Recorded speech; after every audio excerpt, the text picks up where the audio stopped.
Hello guys, welcome dito sa aking channel, Blaran 888. Welcome. Alamin natin ito ng messages, vibration, gabay energy para sa inyong lahat. The general reading, so pwede kang makaresonate, gamitin mo yung intuition sa panonood. Ito ay weekly tarot reading. So last week na tayo ng October 2024. Ano ba ang message na gustong iparating sa'yo ng Baraha Pisces ngayong last week ng October and first week ng November. Okay. So, meron kang first 3 cards dito. Ang una is moving forward. Pangalawa is new beginnings and potential. So, sinasabi ng Baraha sa'yo dito, Pisces, na this week, okay, ngayong linggo, or katapusan siya ng October and unang linggo ng November 2024, may potential, may possibilities na may new beginnings or may magbabago sa buhay mo. Moving forward, so ihanda mo yung sarili mo para sa positibong pagbabago at positibong pangyayaring darating sa'yo sa linggong ito. So, think big, okay?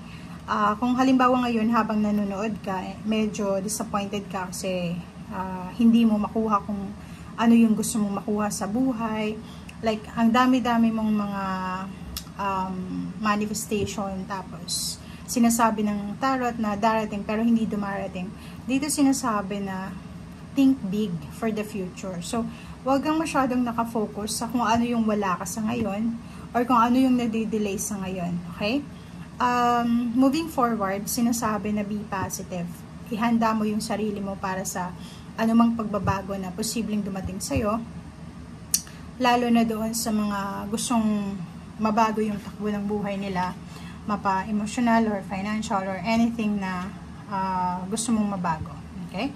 So like for example, this week may mga magsisimula ng bagong trabaho, bagong pagkakakitaan, friendship, relationship, or pwedeng may magpaplano ng kanilang travel, or yung iba is magpaplano sila ng relocation, or moving forward na sila sa next step ng plano nila. Okay? Thank you. Ano pa ba? Pisces. Kumuha tayo dito ng isa lang. Okay, so hidden motivation. So, nakikita ko sa'yo dito na sa linggong ito din, sobra-sobrang motivation ang mararamdaman mo. Determination, motivation.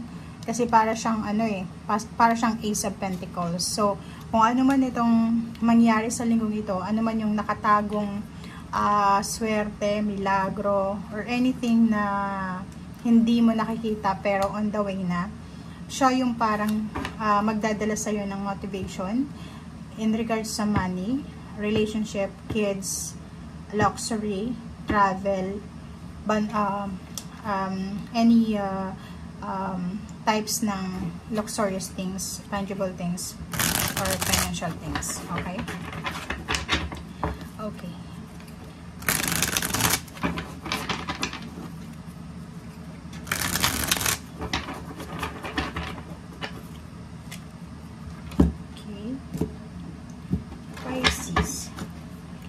First card, wow, judgment.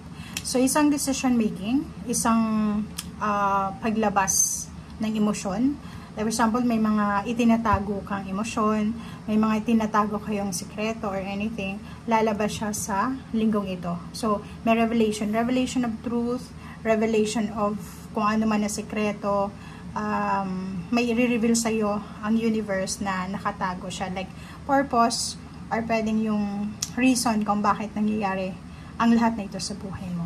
Okay? Next is, nakikita ko rin sa'yo na pwedeng may iba sa'yo na medyo hindi kayo mapakali sa linggong ito. Marami kayong iniisip, maraming gumugulo sa isip nyo.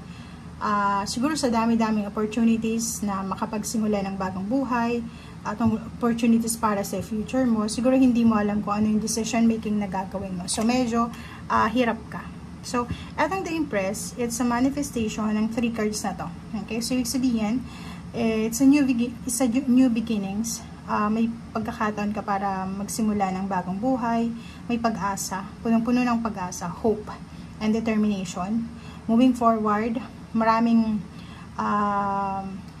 new beginnings or pwedeng maraming good news na pwedeng dumating sa'yo this week na makakatulong sa'yo para sa positive movement forward, like travel, relocation, promotion, or anything na may movement.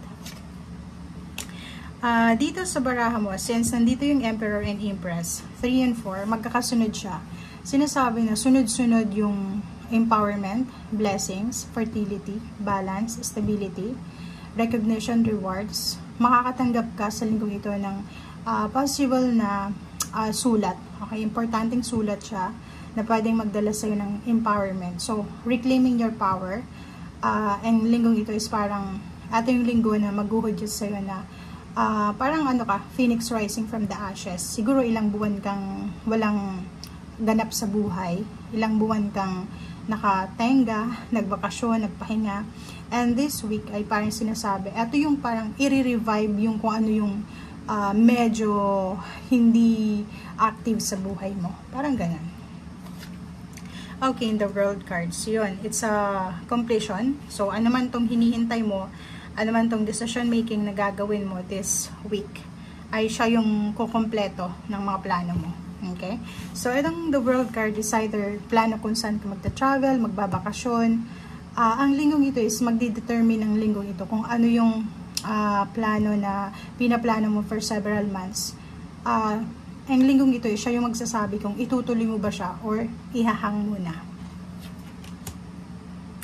Wow, ang galing. So, nakikita ko sa'yo dito, sobra kang strong. Physically, mentally, emotionally, financially, psychologically, spiritually, sobrang strong ka. Etong strength na to ay sobra-sobra yung motivation mo dito. Diba? Yung motivation, determination, confidence. Kasi, Emperor Diba? Sinasabi na makakaramdam ka ng empowerment. Maraming positive endings, closure, alpha, omega, endings and new beginnings. Maraming pagkakataon ka na mabago yung takbo ng mindset mo. May mga gagawin kayo na steps para sa healthy lifestyle, healthy livings. May iba sa inyo na parang sa health wise, parang magiging focus kayo sa kung paano nyo babaguhin kung ano yung nakagugalian nyo. Okay. So, yun. Nakikita ko siya dito na iwasan mo ito.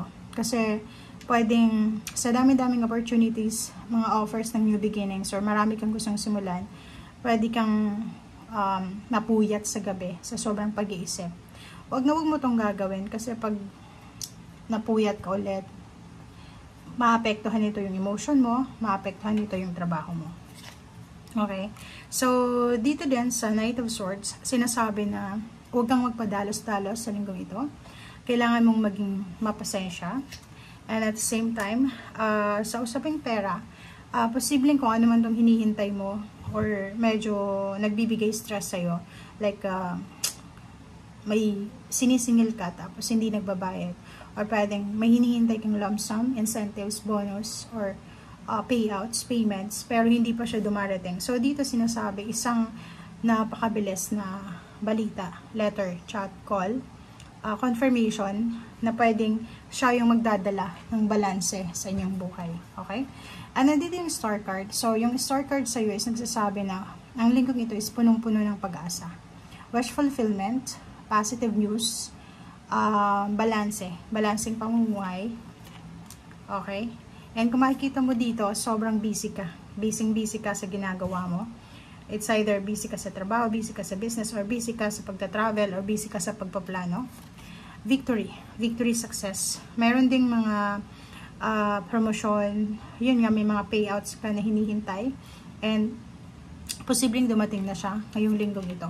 Okay? So, kung makikita mo, moving forward, papunta ka na doon sa victory and success, new beginnings, positive change, papunta ka na doon sa wish mo. So, sinasabi ng Baradian sa'yo na etong linggong ito, siya yung magsasabi sa'yo kung saang papunta ka. Parang gano'n. Siya yung magtuturo sa'yo yun ng direksyon na dapat mong tahakin or siya yung magpupush sa'yo. Ang linggo ito magpupush sa'yo na eto Pisces yung direksyon na dapat mong puntahan. Okay?